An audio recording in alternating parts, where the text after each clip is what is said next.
Hello, Turtle Story fans. This is Troy Kilpatrick, the Executive Director for the Journey Museum and Learning Center. Thank you again for joining us online for another presentation. Today we have Miss Helene Duhamel talking about the sheriffs of Pennington County. And I think you guys are going to really enjoy this history program. Helene is like the champion of the Turtle Stories. Her Duhamel store program is just, I can't believe that you guys have been such rabid fans, but over 1,000 views. Helene, I hope you hear that. You're obviously in demand, and so when we get through all this COVID-19 stuff, we're going to need to be talking about some more new programs, Helene. So you've been warned, and everyone who's listening knows that Troy will be pursuing Helene Duhamel to present some other programs. So Helene has some real strong connections here, obviously, in our community and through the Minnilusa Historical Association, and she's a wonderful storyteller, and we are blessed to have Miss Helene Duhamel telling another turtle story today for you guys.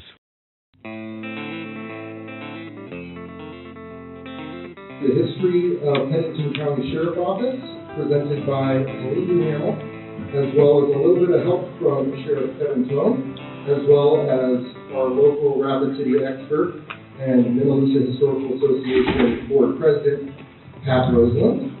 A little bit about Helene. She is a third-generation broadcaster and fifth-generation South Dakotan. She joined the family business in 1981 at KOTA TV in Rapid City, graduating a few years later with a degree in mass communications from Stanford University. Over her career, she is an accomplished reporter, assignment editor, producer, anchor, and news director. But in the spring of 2017, Helene joined the Pennington County Sheriff's Office as the Public Information Officer. I'm really excited to welcome Helene today because she utilized my Minnilusa's Research Center and archives to do some of this work. So please give Helene a round of applause.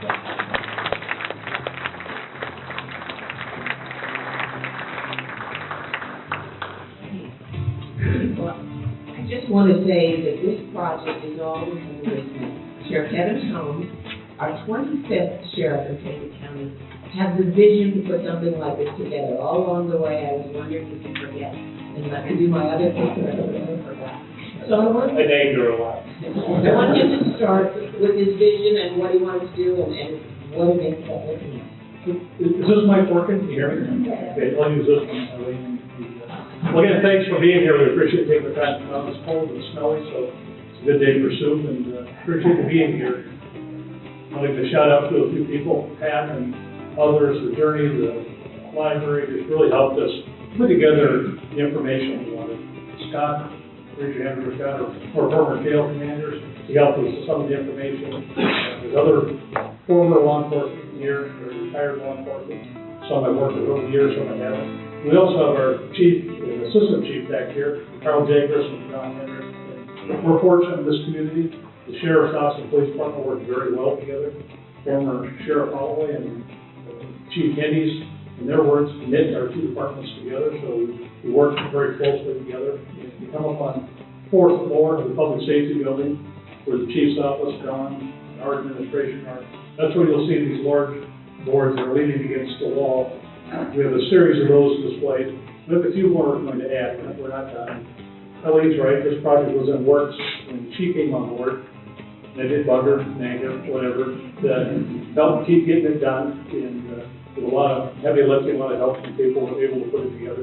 I have an appreciation for history, so it was important to me, and I also say it's, you don't know where you're going, you don't know where you came from, and so it's important to know the history and the foundation that you're standing on. A lot of other people have built that foundation. It's important you know what you're standing on. And so that was part of the motivation. So we actually now, as part of our new employee orientation, they come up and take time to read these boards in the hallway so they understand the history of the Sheriff's Office. We built it in as part of that process. So we help just instill and preserve that history as we move forward. A lot of interesting little factoids we learned as we gathered this information.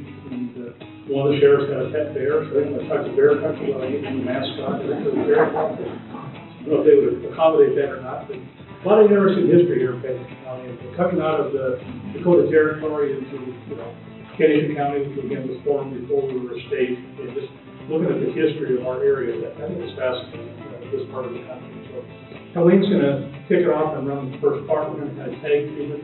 We'll leave some room at the end for question, answer, and certainly welcome any input, whether wisdom or information or old forward you want to share to make it applicable to what we're doing. We would welcome that also. I'll hand it back to Helene. She's a local celebrity. We've all watched her on TV for years. We were fortunate to steal her away when we were looking for a new public information officer. So we're glad she came on board with us. So I'll hand it back to you. We're going to do the Reader's Digest version. There's so much more that we didn't think we had time to include. But here we have Pennington County Sheriff's Office dated from 1877 to present. Okay.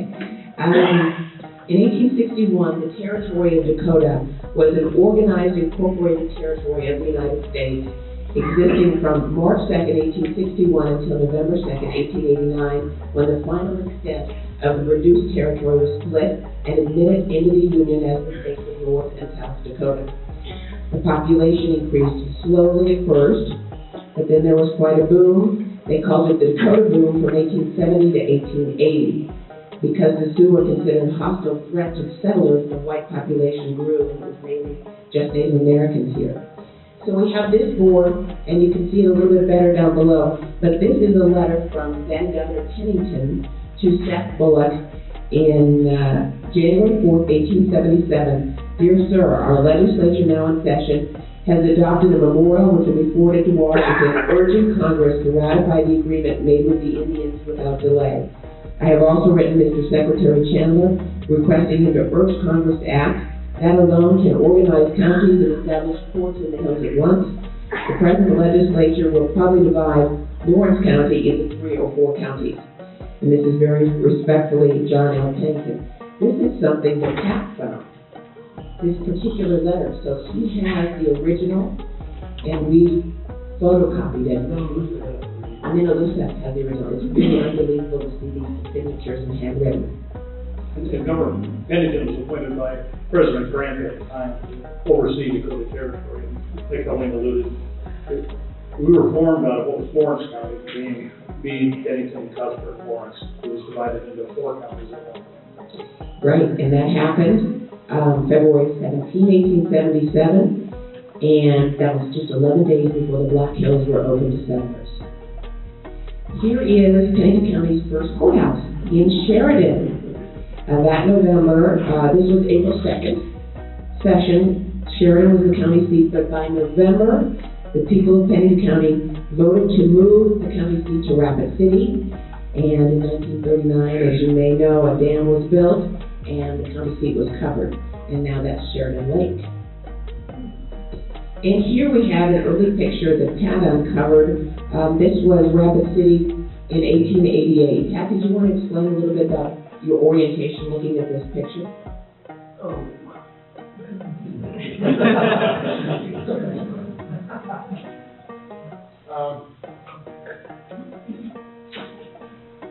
Looking down 6th Street right there north, this building right here used to be the Foreman building. Now, August Wedding is in there. And the 2 main floors, the top floors were demolished after the fire. Over here would be, across the street would be down Johnson. And this is the Schnazi building on Main Street where the old Sears building is right now. And so 6th Street and Columbus would be over here and on down to the street, looking north. Thank you. We loved finding these old pictures, and there are a lot of them. And of course, South Dakota becomes a state. North and South Dakota became states simultaneously. November 2nd, 1889, President Harrison had the papers shuffled, so he didn't know who was signed first. South Dakota became the 40th state. And now we go on to the early justice. So, Pennington Hill, Dakota Territory, June 24th, 1877 at dawn. 3 men were hung for horse stealing by a vigilante committee without trial. The plea was to say the innocent boy were ignored, and Sheriff Moulton, our first sheriff, picked the group up on Cowboy Hill. Pat, did you want to explain? We did not use the far picture on the left, and there's a reason for that. And I've heard a couple stories on who picked up these three people. I heard one story is that Deputy Sheriff William Steele was in charge while Sheriff Moulton was in Sheridan doing this thing. And so supposedly Deputy Sheriff Steele picked up these three guys with a posse and then deposited in a basically it's called Gilmer Salisbury stage barn. That's where he locked them up. The other story is Sheriff Moulton picked them up at Cowboy Hill, and then he locked them up in the American House kitchen, hotel that was on 6th and Main Street at that time. Since there's no jail in Rapid City, the jail was in Sheridan. That's what they did. They found a spot where they could lock them up. And basically, the one on the left, on the right, I guess, here, would be your left. Those were three effigies that were found in 1885 by, we say, young, ambitious young men who were always available to create mischief. And so that's what happened. The lady I got the story from, the letter, she ran up to the hill, she saw a lot of people up there, and she was kind of dismayed that they weren't real for some reason. But she's glad there's no loss of life. So that's kind of that story. Yeah, so we were about ready to put that on our project, and I don't know if it was Mark or who at the last minute, don't use that picture, that's not actually real. So we have the other pictures. We're going on to the vices of the day. And so here we have prohibition. A moonshine seized in the mid to late 20s by South Dakota Prohibition agents and the Pennington County Sheriff. This scene is west of Rapid City at a log cabin near Rapid Creek. The still and moonshine were loaded up with the remaining barrels of corn mash dumped into the creek. Another good environmental practice today, I suppose. Here we have prostitution. You think about that Deadwood, but we actually had it here, and I think Pat brought this to my attention. Arriving from England, Dora Bolshow began working as a dance girl entertaining cowboys and miners in 1886. She moved to Deadwood, married Joseph Dufresne, and together they opened brothels in Deadwood and Belfouche. Her husband's death, Dora then moved to Rapid City and opened another brothel on Coney Island. In his fourth-year term, he started his career as a jailer and a dispatcher in Ward County, North Dakota. He was with the South Dakota Division of Criminal Investigations from 1982 to 2006 and retired as director before becoming sheriff. You want to tell us how you made that navigation? I took a little break too. I worked for the city for about 3 years under Mayor Hanks when he was there. I retired from DCI and worked at the city as community resource director. Spent 3 years there, and then, Sheriff Holloway and I were friends for years. And he said he wasn't going to run again, so I talked about it. I told him I was interested in the office, and I'll tell you what, he's been so helpful from the time we made the transition. Anytime I needed something, we go to breakfast once in a while. We'll ask him questions about why do we still do this, why do we do that back then. And he's been just wonderful to work with. And him and some of the other sheriffs just left us, again, like I said earlier, a good foundation to build our organization. And we'll talk about what we do today. Women in law enforcement. They were part of the history of South Dakota law enforcement from the beginning, running jails, and in some counties, officially serving as sheriff because the term limit, the White House title, but actually sometimes the husband was still running the office. But in the 1970s, women became full-fledged police officers and deputies in Pennington County. These are the stories of Gloria Benyon, 2827 on the left, and Gloria Unley, 2828, were the first fully deputized uniformed deputy sheriffs in Pennington County. They were first wearing skirts, but quickly moved to the more practical slacks. They mostly worked warrants and civil, but were operational deputies who carried guns and graduated from the law enforcement academy. And I have lots of them. Here, a little bit of history of the jail. 1877 to 1887. Can you point out what the Can you point out the old jail shack? Can you see that on the far right hand corner? Yeah, far corner. Right there. That log shack was the first jail. It was originally in Sheridan, and then it was moved to Rapid City, St. Joe on 6th Street, which was commandeered by Sheriff Moulton when the county seat relocated in 1877. In 1878, the county purchased 2 steel jail cells for that old jail, and in 1879, that jail was moved to the county property on St. Joe and 5th Street. What's ironic is where that jail originally sat, the jail today is literally only about 2 blocks from there, so it never did move very far. Its history in Rapid City. And then right next to that old shanty there, 1887 to 1921, that was the Pennington County Jail. You can still see the log shack on the side. Voters approved an expenditure of $14,500 to build a new jail and replace the old jail with many terms in the old shanty. Let's see here, 1921. Let's go to the next page. There we go. 1921, new large courthouse is built on St. Joe with this new jail behind on Kansas City Street. This building still stands. We now call it the old jail. It is where buildings and grounds have their offices, and you can still see the bars on the windows. And then you can see the 71 addition. So that was built next to it. See how they're kind of put together? There's 2 buildings all in one. And that 71 addition was added, built onto the 21 facility with upgrades. The first national jail census in 71 records 51 daily inmates. Juveniles were moved out in 1979, and by 1988 the daily inmate count surpassed 100. So we have some problems. In 1980, 2 prisoners sued Pennington County for overcrowding and adverse living conditions. So by 84, inmates were being shipped to Meade, Hughes, and Minnilusa counties. Circuit judges said the 62-bed facility was not sufficient for the number of prisoners. Sheriff Don Holloway called it a crisis and began work on a new generation jail with pods and direct supervision of large number of inmates. But voters turned down the $9.665 million bond issue in 85. So in 1986, a compact was formed to avoid another public vote, and instead they were allowed to borrow $12.5 million for the new jail. In 1989, the first tower was built after 2 years of construction. $10.2 million jail opened in 89, more than doubling previous available space, with 90,000 square feet and a capacity of 236 prisoners. Pennington County started renting out space to the state penitentiary, other counties, and the U.S. Marshal. In 2000, overcrowding is already becoming a problem again, and county commissioners were asked to build a 4th floor at a cost of $4 million. Sheriff Holloway began double bunking, but he said without expansion, we would have to turn away other counties and government agencies and all the revenue it generates.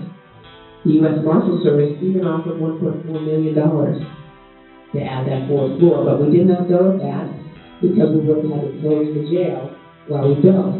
So in 2006, the jail annexed the 2nd tower, and a compact again borrowed the money, and they broke ground May 2003, 4-story multi-level security facility opening to some inmates in May of 2006 with a fall completion, eventually accommodating 328 beds.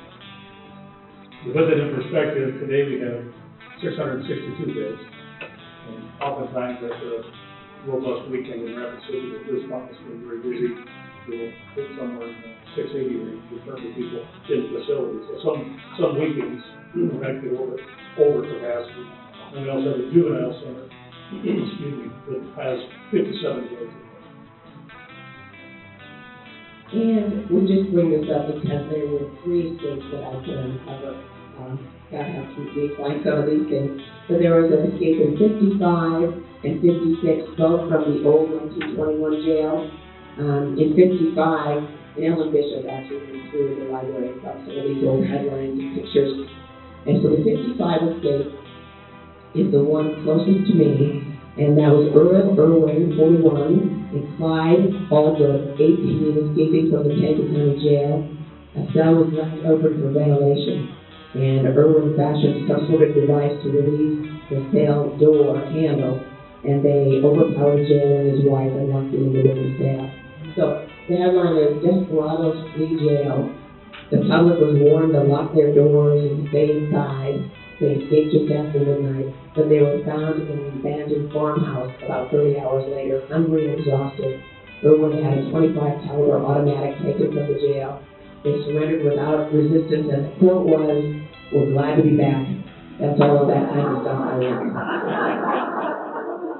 The 56th jail, this was May 29, 1956. Henry Wonder, 19, and Albert McIntyre, 36. And they actually escaped twice with the same technique. And then I could show the County Commission how they did it. So the pair shared a bunk in the felony cell. They had already escaped from the Kansas jail, so they were pretty good at this stuff. And they removed their clothes, soaked up in the shower, stood on a table that was nailed to the floor in the cell, removed the grill, and lifted themselves out the ceiling vent. They crawled over the cells and dashed out the front door. So the first escape was May 29. They robbed the Rapid City rancher Roy Davis. You guys know Roy?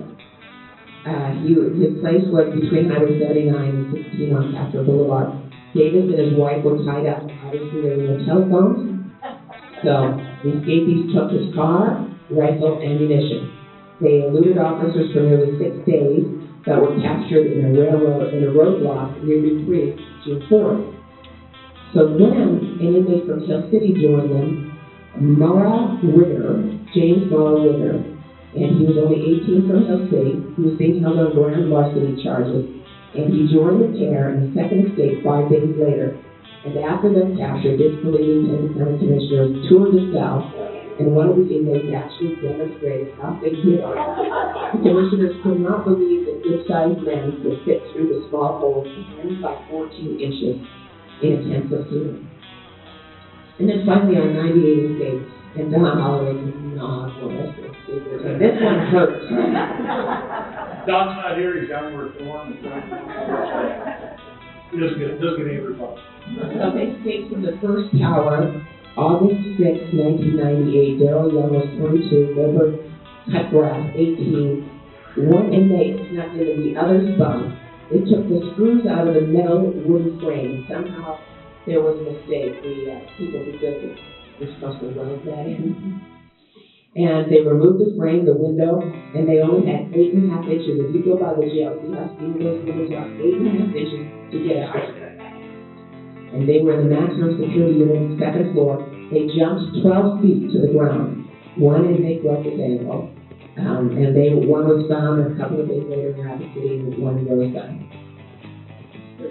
And what you thought? You might want to know how it's all working.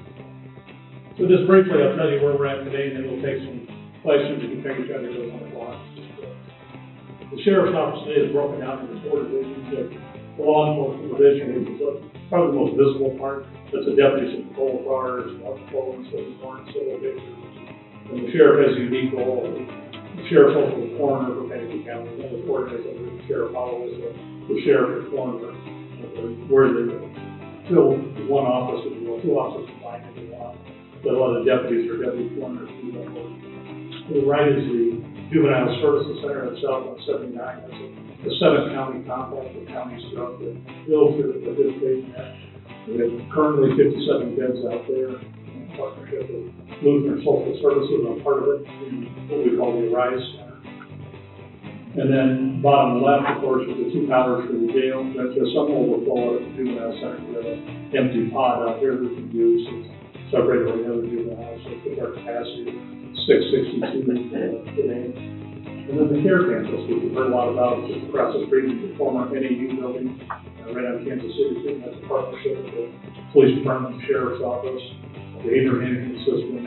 It's a number of stakeholders working together. County Health and Human Services, that's Barry Tyson, the executive director for County Health and Human Services. 411 employees, about a $35 million budget. So you can see where it's evolved and grown from the early days with 5 or 6 people to take it to what it is today, just the number of services we provide. And I just want to say thanks to all of you, because we're very fortunate. both the police department and us have very good community support here in Rapid City and Pennington County. We don't take that for granted. We try and earn your trust every day, but we are thankful that you have good community support. So with that, we'll open it up for any questions or comments.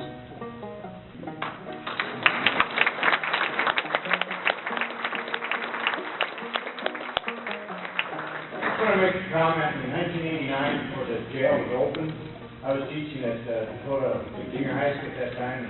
So I brought my ninth graders over to visit the jail, and we spent some time, got to go around, because of course there were no prisoners in there, and it was kind of eye-opener.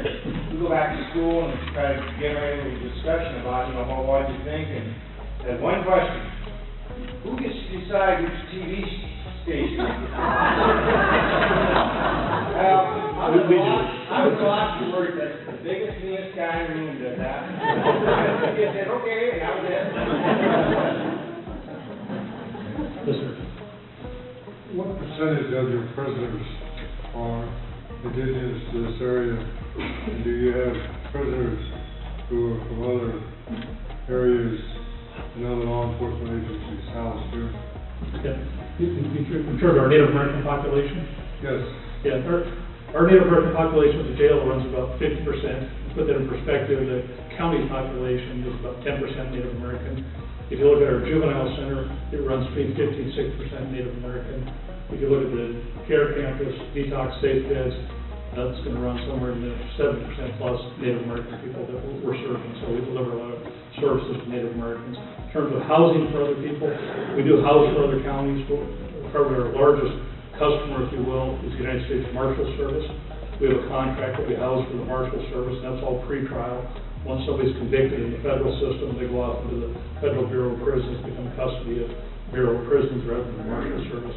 And that actually accounts for about a third of our jail population on the adult side. And on the juvenile side, we're one of 3 sites in the country for the Federal Bureau of Prisons that houses federal juveniles. And one of the reasons we're here is we had a long history with them, but a long-standing relationship. They picked us because of our proximity to the Great Plains, the number of tribal communities in the Great Plains, Rapid City area. So get people closer to families and support group if possible. So hope that answered your question. Okay, and they pay a per diem for those prisoners that they house in, correct? Correct, both the adult and juvenile side. It creates a revenue stream, if you will, for Pennington County. Our budget's unique from a taxpayer standpoint. About 46% of our $35 million budget is supported by revenues like that, which decreases the tax burden for Pennington County. One last question. What is the status of the JDC? Of the what? Juvenile Detention Center. The status of it here. What is it? Is it still operational? The which one? I didn't hear your question. The JDC, Juvenile Detention Center. Yeah, the juvenile, we call it Juvenile Services Center. Originally it was up here on just north of the Civic Center. Of course, that was closed years ago. But now we're located on South 79, and that's I referenced earlier, a 7-county compact. Thank you. You bet. Good questions. Thank you.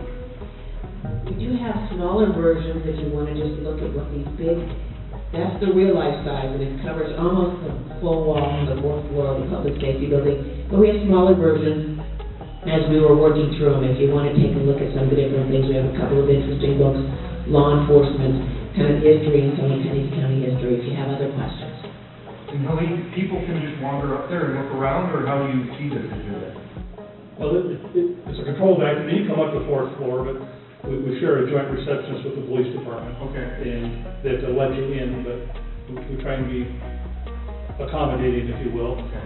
If you have a group that wants to come up, it'd be easier to arrange it ahead of time. Individually, we'll certainly try and work with you. And I'm sure the police department feels the pressure now to do something on their side of the hallway. So eventually, come and see the county or the city side of this place. Sorry, Carl. No problem. They actually do have some things over their side. Kevin, how do you handle the protocol for the mentally ill that you find Yeah, of course, El's been very active with us in trying to find solutions for mental health services. Unfortunately, the jails in this country have become the de facto, mental health, primary mental health providers in a lot of communities. In our facilities, we work with Dr. Minnilusa, who's a local psychiatrist, 2 nurse practitioners. We have 2 what we call QMHPs, qualified mental health professionals, actually on staff at the sheriff's office. So we have a pretty strong, internal services, if you will, for those that have mental health. Those are people that have criminal charges now. Remember a while back, the chief and I took a stand, we weren't going to take people into jail absent a criminal charge. There was discussion about housing people with mental illness at the jail on a mental health hold, and we just said we're not going to do that. The state law allows it. We just refuse to criminalize mental health. And of course, now we have a Helene Foundation grant. El's aware of it, working with us on in terms of looking at more services for Western South Dakota. My analogy I use is we need Human Services Center West, what they have in Yankee, something like that, in Western South Dakota. Maybe not exactly like that, but something like that. So the cities, the counties, the tribes, the state, everybody needs to come together and look at a facility for Western South Dakota. We have a Helene Foundation grant. We're going to study this next 10, 12 months, hopefully come up with a plan to move forward for implementation in the next year or so. Thank you.